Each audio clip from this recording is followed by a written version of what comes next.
আসসালামু আলাইকুম। মামুন টাইমসে স্বাগতম। আজ 10ই পৌষ 25শে ডিসেম্বর বুধবার 2024। আমি মামুন চৌধুরী পত্রিকার প্রধান প্রধান শিরোনাম নিয়ে আছি আপনাদের সাথে। সর্বপ্রথম ইত্তেফাক। ইত্তেফাক মেইন হেডিং করছে নিম্নমানের কাগজে পাঠ্য বই 7 লাখ কপি বাতিল।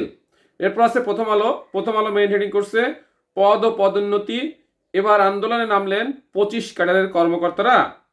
এরপর আছে যুগান্তর। যুগান্তর মেইন হেডিং করছে বেশি উদ্যোগেও সুফল নেই মূল্যস্ফীতি নিয়ন্ত্রণে। নেক্সট ভোরের কাগজ। ভোরের কাগজ মেইন হেডিং করছে আফগানিস্তানে পাকিস্তানের ভয়াবহ বিমান হামলায় নিহত 15। এরপর আছে জনকণ্ঠ। জনকণ্ঠ মেইন হেডিং করছে আজ শুভ বড়দিন।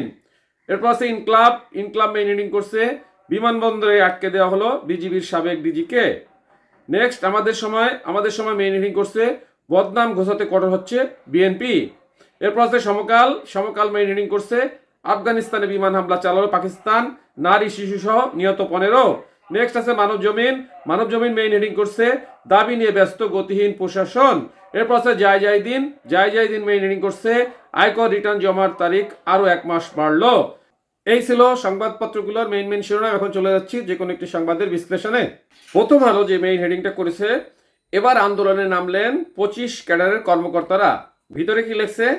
পদ ও পদোন্নতির দাবিতে গতকাল মঙ্গলবার 1 ঘন্টার কলম বিরতির মাধ্যমে প্রকাশ্যে আন্দোলনে নামলেন 25টি ক্যাডারের কর্মকর্তারা। আগামীকাল বৃহস্পতিবার মানববন্ধন করার কর্মসূচিও ঘোষণা দিয়েছেন তারা। প্রশাসনের সব পদ প্রশাসন ক্যাডারের জন্য রাখার দাবিতে গত রোববার সচিবালয় প্রশাসন ক্যাডারদের কর্মকর্তাদের বড় জামায়াতের একদিনের ব্যবধানে কলম বিরতির কর্মসূচি পালন করা হলো। অন্যদিকে জনপ্রশাসনের বর্তমান ও সাবেক কর্মকর্তারা আজ বুধবার যৌথ সভা ডেকেছেন। সরকারের উপসচিব পদে কোঠা পদ্ধতি বাতিল, নিজ নিজ ক্যাডারের কর্মকর্তাদের সংশ্লিষ্ট মন্ত্রণালয়ের সচিব সহ নীতি নির্ধারণী পদে দায়িত্ব দেওয়া এবং সব ক্যাডারদের কর্মকর্তাদের সমান অধিকার নিশ্চিত করার দাবিতে গতকাল কলম বিরতি পালন করছে 25টি ক্যাডারের কর্মকর্তাদের সমন্বয়ে গঠিত আন্ডার ক্যাডার বৈষম্য নিরসন পরিষদ। সাথে থাকার জন্য ধন্যবাদ। আসসালামু আলাইকুম।